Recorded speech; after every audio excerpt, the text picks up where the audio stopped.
Hello, hello, hello, and welcome. I want to welcome you guys and invite you all to stay to the Hot Mess Murder Club. So far, I am the only member, but I'm hoping that I can get some more soon. This podcast I just created, and I'm hoping that I can just have some fun with it. And if you guys want to stay and join in, that's cool. If not, I understand. I'm very new at this, and hopefully you guys can hit me back when I've kind of got my shit together and, learned the flow and how to do things. Because right now, this is literally my first episode. I just hit record, and I'm sitting on my couch. My cat's licking his butthole, and my dog is laying on me with hot breath. Hot fucking breath. Yeah, who knows? Who knows if it'll go anywhere? Maybe I'll just be doing this shit for fun and it's not gonna fucking matter. But if you choose to say, I welcome you and I appreciate you, and if you have any suggestions or any questions or anything else, please feel free to leave yourself a comment. Maybe I can even have you on. We can be friends. I mean, it is a club after all. My name is Kat, by the way. I live in the middle of the country. I live in Missouri. So if you're familiar with St. Louis, go about a half hour west, and that's where you'll find me in my rural area. Anyways, you've probably already left. I don't blame you. So this first episode, I'm going to be kind of reading this script, and maybe just having some commentary until I figure out, honestly, exactly how I want to do this. This week's episode here, episode number 1 on Pamela Smart. I'm assuming at least some of you have heard of Pamela. Alright, episode 1, Seduction and Murder. So, Miss Smart, she was a teacher. She was charming, intelligent, and admired by her students. But beneath the seemingly perfect exterior, Pamela Smart's desire for control and obsession with just one boy would drive her to orchestrate one of the most shocking murders New Hampshire had ever seen. This is a story of manipulation, betrayal, and murder in suburban America, and it all began with an affair. Shocking. Alright, so we're going to dig into a little bit of her background, her early life. She was born Pamela Jean Wojcik, and she was born in 1967 in Hebron, New Hampshire. If I'm not saying that right, please come for me. Mama's here to learn. All right, we're in a club here. We're all in the same space. This is a learning tree. But from an early age, she exhibited charm and confidence, which was unusual for a small town girl. Friends and teachers, they would describe her as magnetic, someone who could bend people to her will without them realizing it. Now, if somebody said that shit about you, I would stay away from you. If I was hanging out with homie, and homie was like, oh yeah, oh Pam over there? Dude, she's magnetic. She can bend you to her will and make you do whatever she wanted. I'd be like, the fuck she can. She cannot come near me. But that's just me. I also just have a general distaste for people in general, which is why I sit in my house on my couch next to my butt-licking cat and read to you. Unknown viewer. Anybody? Bueller. Her parents, they had a troubled marriage. They reportedly that left Pamela seeking attention and approval. Often from older figures of authority. And we see this a lot when young women especially come from a home that's not picture perfect, especially in 1967, where things were going into the 70s, where things started to get a little bit raggedy there for a minute. If you say that I'm wrong, you're wrong. I don't say that often, but come on, the 70s were a little bit ratchet for families. Yeah, and they go and they seek that approval and that attention from a father figure or an adult figure that they are lacking in their life, and it usually turns into a pretty dangerous game that they either get played or, in this situation, learn how to play, which is even worse, especially if she already has the manipulative tactics to make people do whatever the fuck she wants them to do. Honestly, I don't mean Pam. What a name, right? Sorry for all the Pams out there, but it's typically a Pam when this shit happens. let's see, observers, they later noted that Pamela's early life gave her a sense that she had to fight for control and recognition. She learned to read people, to understand what they wanted to hear, and to present herself as the person who could give it to them. So we're seeing a little bit of like narcissistic traits coming in here from the very beginning, it looks like, when she realized that she needs to know what people want and then design herself around what they want to become what they need.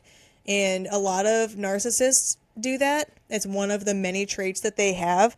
And it's crucial, especially when you're younger, to have something like that either diagnosed or fucking worked through. Because we're about to see, I'm assuming, I'm just reading this for the first time with you guys, so that's why I'm stopping every 10 fucking seconds. But this is why I forgot where I was.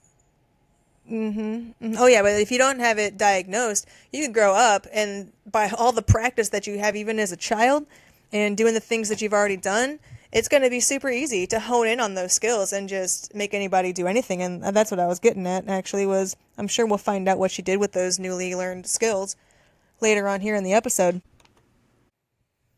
So moving on a little bit more about the Pam, there was a quote from a former teacher that said that Pamela could talk anyone into anything, and she had this way of making people see the world her way. That's also one of the scary things about this whole situation is I'm assuming they're getting at that she's going to end up grooming a young boy. And when you have the ability to reach your little slimy fingers in through somebody's eye sockets and kind of swirl their brain around, and then when you pull your hand out, they just see everything through these rose-colored glasses that you provided for them, it makes it really dangerous for them to be able to comprehend even what's going on. They can feel things that they might really truly think is real when all you're doing is curating their reality for them, and that's just scary and dangerous that people do that. But back to her, by her early 20s, Pamela, she'd become the media coordinator at Winnacunnet High School. And there she was admired for her beauty and her confidence and her charisma. And quite frankly, that word charisma just gives me the heebie-jeebies because I don't know about you guys, but every time I hear the word charisma, it's describing something like Jonestown. It's describing something like Latter-day Saints. It's very culty.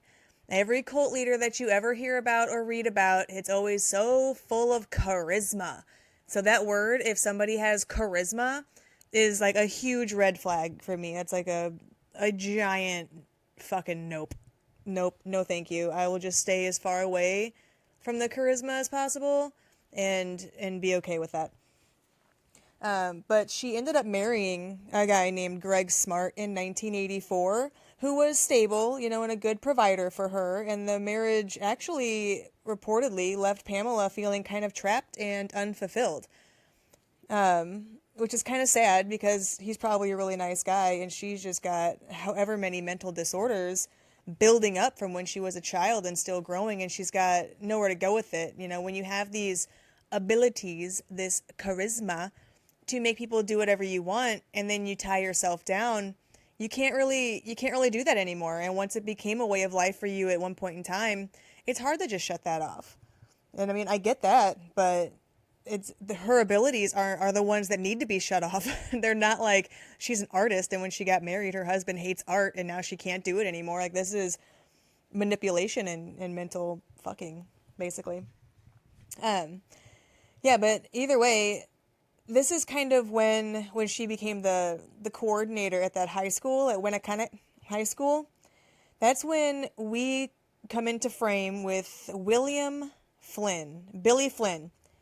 Now, Billy is a 15-year-old student, 15, and I guess she began to tutor him.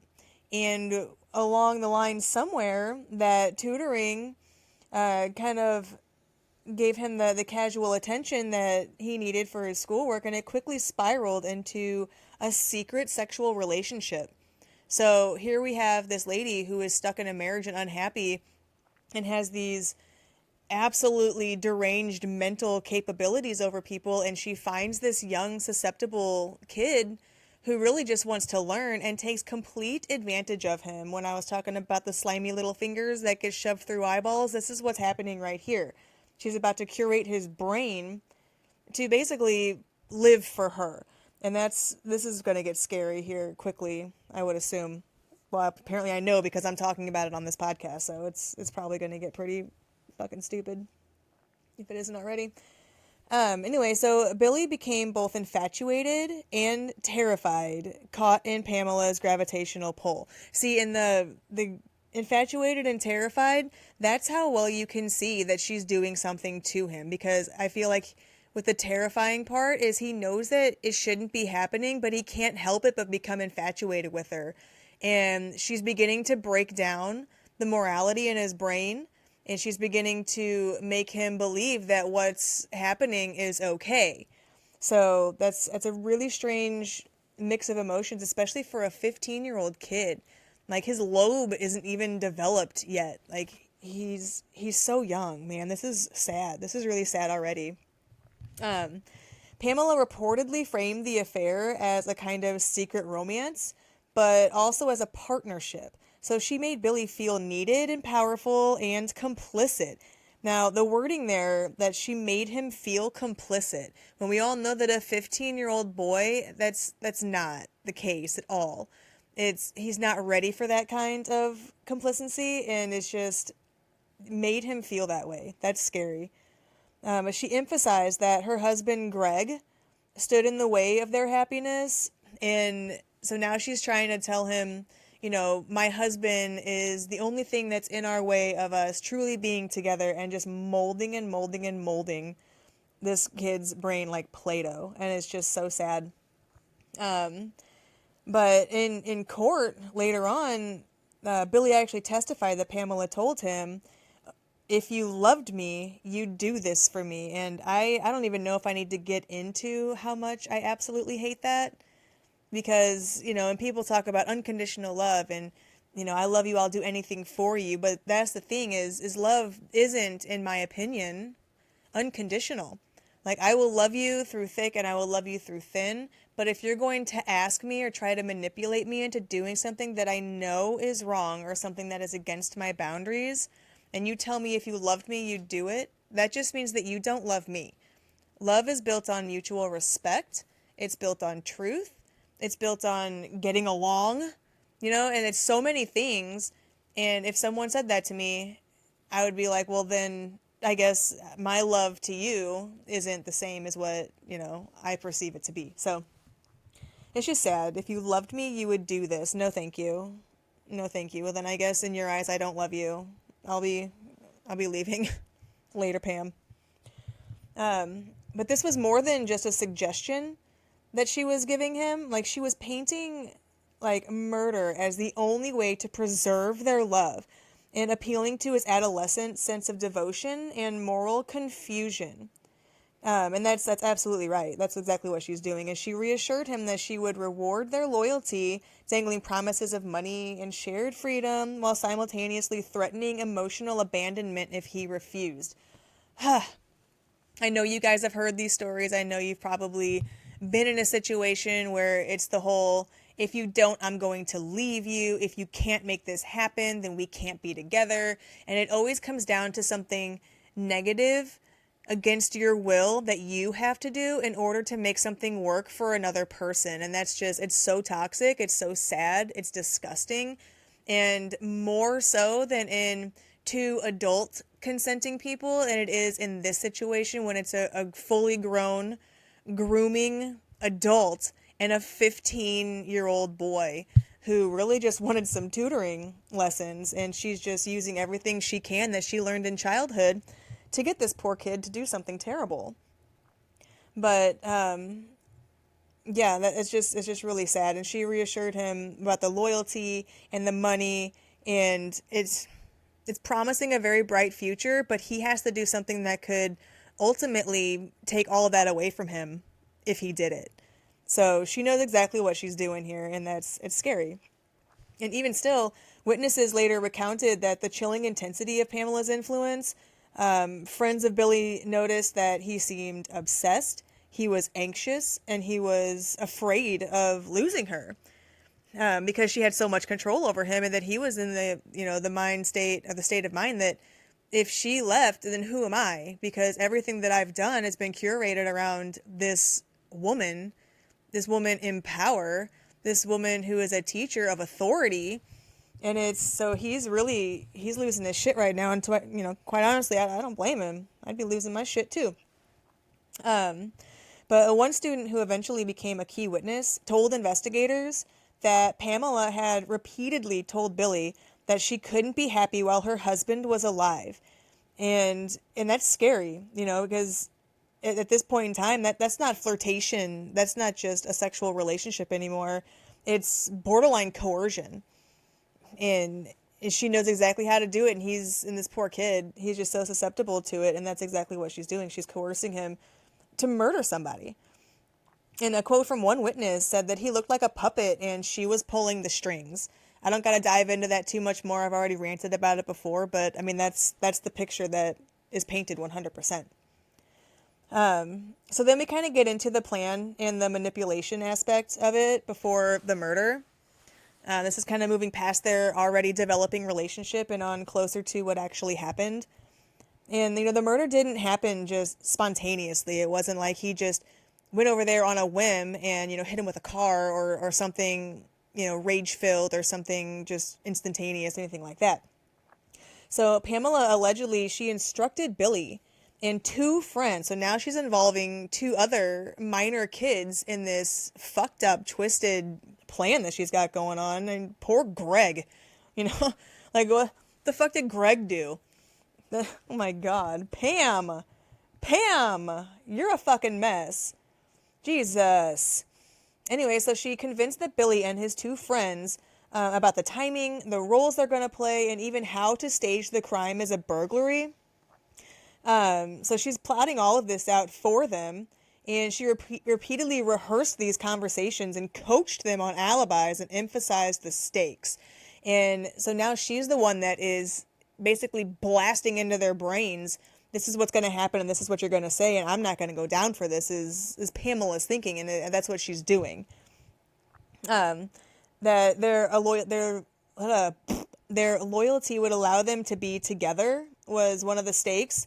Failure to act would destroy her and their future together. So, you have to do this or we're not going to be together. Sorry that I've put you in this situation. It's always, with the narcissist, I'm the victim because you didn't do this, no matter what. And if they told anyone that she threatened legal consequences or implied to emotionally ruin these kids. So now it's like, now that I've told you my fucked up little plan, if you go somewhere and tell somebody, I'm going to make sure that you're ruined. And honestly, that realistically, that wouldn't be the case if these boys just went to the police and said, hey, Pam over here is trying to get us to go to her house and murder Greg and stage it as a burglary. I'm going to go ahead and say you guys might want to take a gander into, her diary, figure this stuff out. And they probably wouldn't have been in any kind of trouble whatsoever. If anything, it would have came out about the relationship between Billy and Pam, but fucking good. Anything that could have stopped any of this from happening, but them being children, they didn't know that was the case. They didn't know that if they did that she would be the one that would potentially be getting in trouble, but they trust her. She's manipulating them, and she told them if they do that, then they're the ones that are going to be in trouble. She's going to make sure that they go down for it, even if it didn't happen, and it's scary. Or even if it did happen, it's really sad. And actually, a quote from Billy during the trial, this poor kid. Oh, man. He said, I didn't want to do it, but she said that she would leave me, that we were never going to be together, and that everything I cared about would be gone. God, the gravity of that, being a 15-year-old boy, and just the weight that she put on him for this is just it's just beyond. I don't know.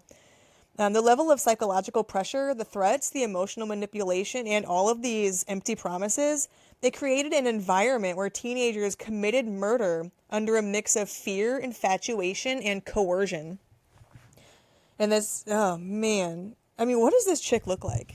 Honestly, hold on. Who is Pam? I gotta take a look at her. Let's see, Pam. Yeah, I'm doing it. I'm doing it right now. You guys are just gonna hear me search. You're gonna just hear me search on Google. What does Pamela Smart look like? Oh, man. Pam. Pamela Smart. Oh, well, I was maybe even younger years Pamela Smart. There she is. Okay. Okay. Yeah, I mean she's definitely not an unattractive woman. She's perfect for the style. I mean, the bangs, Pam. The bangs. Girl, get it. Wow. Yeah, I mean, I was kind of hoping that she'd be ugly, so then I could at least be like, "Oh, what were you guys thinking?" But I mean, she's actually cute. She's a cute lady. It sucks that she sucks. Um, let's see. Anyway, so a quote from Flynn. Yeah, blah, blah, blah. Okay, so we're gonna move forward to May 1st, 1990. Now, this is the big night. This is the main event. This is what all of this bullshittery has been leading up to with Pam and Billy Flynn. And it just sucks because like I would like to kind of hear Greg's perspective of this, but I guess I mean no one's really said anything more about old Greg. And I don't know. I guess I kind of just feel bad for this guy. He's probably just going to work, coming home, thinking that his wife was, killing it. And they were having a good marriage. And then all of a sudden, here comes Billy Flynn and two other kids, unbeknownst to him, have been, you know, fucking manipulated. That sucks. Okay. So, anyways, May 1st, 1990, the plan was executed. And Billy Flynn and Patrick Randall, or Pete, entered the Smart home armed with knives. Two other teens waited in the car outside, and they were the getaway driver. So she has now hired a group of little prepubescent, probably, well, no, they're 15, so who knows, going through it boys to fucking do. I mean, Greg's just one guy. He's just one unknowing guy. It didn't have to be like that. So Pamela instructed them, and she was very precise about it. She told them that they needed to restrain her husband, so hold him down. They needed to make it quick, and they needed to stage the scene to appear as a burglary gone wrong. But the encounter, it kind of escalated, and Billy, he was trembling, and he was terrified, and he ended up shooting Greg Smart. Man, he ended up shooting this guy in the head at point blank range.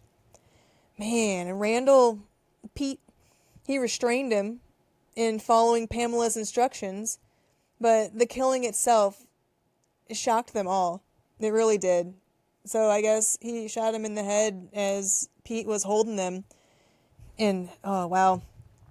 Well, then the teens, they attempted to ransack the home superficially, opening drawers and, creating a huge mess like you see in the movies. But the investigators immediately noticed inconsistencies. Like, they didn't take anything, and there wasn't a sign of forced entry or a struggle. So, fuck. Oh, man. So these kids just ran around and just destroyed the house, but they didn't actually rob the house. And being how they didn't follow old Pam's instructions, there was no struggle to make it seem like it was, and they could have kicked the door in. I mean, man, no wonder he needed tutoring. But that was, sorry. But anyway, so, yeah, so everything pointed to a meticulously planned inside job. Yeah, I can see why. A quote from one detective on the scene. He said that, they walked in and knew almost immediately that this wasn't a robbery. Whoever did this wanted it to look like one, but the pieces just don't add up. And Pamela herself, she remained calm and composed in the immediate aftermath, projecting grief and innocence to both the community and the investigators. Meanwhile, she continued to manipulate the teens, coaching them on what to say and attempting to maintain control over the narrative. Man, the energy, Pam, the energy it takes. You could have just divorced the guy. I mean, you could have just divorced him and moved and then done whatever you wanted to. I mean, not do this, not do the 15-year-old, but you could have literally just not had him fucking killed. There's other options. I mean, I'll have to look into it after the episode, maybe do a follow-up and see if Greg was abusive or if there was anything like that, but I don't know. I just feel like there was another way out. There's always another way out. Oh, fuck. So, and then we kind of get into the public reaction of this all and like the witnesses and how this kind of starts to come together before the trial. So obviously the case, it completely blew up. It was an atomic bomb in the media. Like Pamela's, like her beauty, her youth, her suburban housewife, veneer, all of these things that she has curated herself to become, to be this person.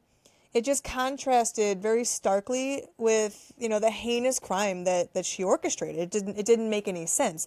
Like I'm looking at a picture of Pam on my shitty old laptop, and I would never think that she would be able to plan out any of this. I mean, she looks like she's going to go home and make an incredibly bland casserole and call it a night. That's what I see. I don't see this. I don't see her orchestrating an entire plot and plan with 4 teenage boys to murder her husband, which could have been avoided, I'm sure, 100%.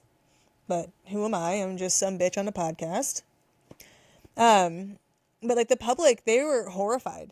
They were absolutely horrified that a teacher who is supposed to be a figure of trust and authority just had the ability to manipulate teenagers into murder.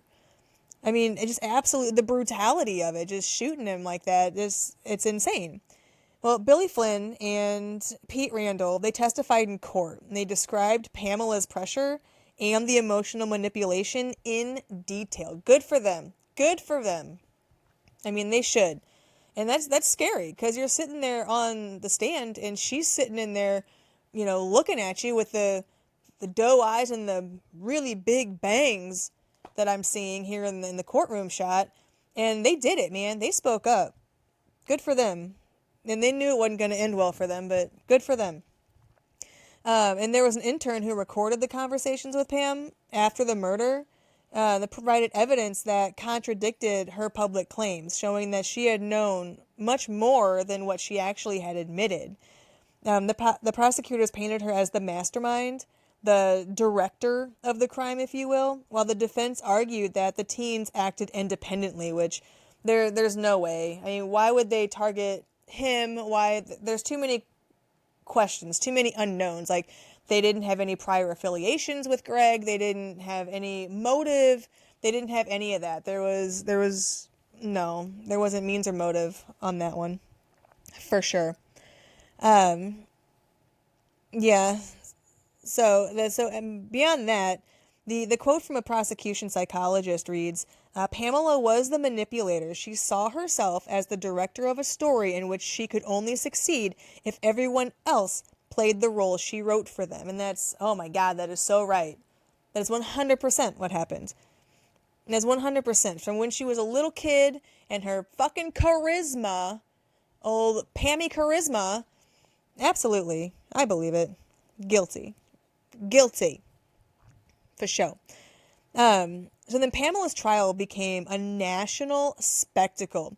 The first major televised trial of the 1990s. Her image as a femme fatale captivated and horrified the public. Experts debated whether she was a calculating criminal or just a deeply flawed woman whose obsessive desire for control had led to tragedy. I think it's both. I 100% think it's both. I think if she had gotten the treatment that she desperately needed when she was younger for her psychological bullshit that she had going on, I think that this probably could have been avoided, or at most, definitely nothing like this. I think there would have been a wake in her path, I guess, is how you say that. I don't know, I'm not a boat person. But ultimately, she was convicted of conspiracy to commit murder and sentenced to life without parole. The case became a defining moment in media portrayals of female criminals, especially those who appeared suburban normal. What is that? What is suburban normal? I guess these bangs, I guess, could classify that as suburban normal. And then the pantsuit. I mean, either way, it's just a really sad thing that happened. I mean, I don't know what happened to the boys. Let me see if I can figure it out. What had happened to Billy Flynn?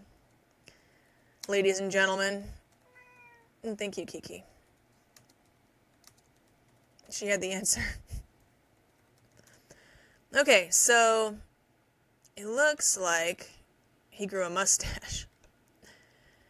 He was released from prison on parole in June 2015 after serving 25 years for his role in the murder of Greg Smart. Wow. Wow, man, that's sad. So yeah. But honestly, Pamela's story, it's just a chilling exploration of manipulation, obsession, and the extreme lengths that people will go to protect the desire and control. You know, it's not just a story of murder, it's a story of how a teacher, somebody with charisma, how they can bend others to their will, creating, just a web of disaster, but at the same time a loyalty that can, culminate tragedy. It's just so sad. In suburbia, it's just not something that you hear of, I guess. But I mean, I guess you do, because I'm going to have 10 episodes on this shit, so yeah, I mean, if you like it, I hope you listen to the next episode. That's going to be a good one, I think. I don't know what I'm doing here. Alright, well, thank you so much for sticking through this with me, my very first episode. Second one probably not going to be too much better, but give me time, okay? Okay, girl? Give me time.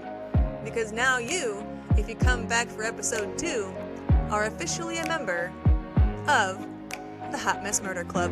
And you know what? I fucking love you for it.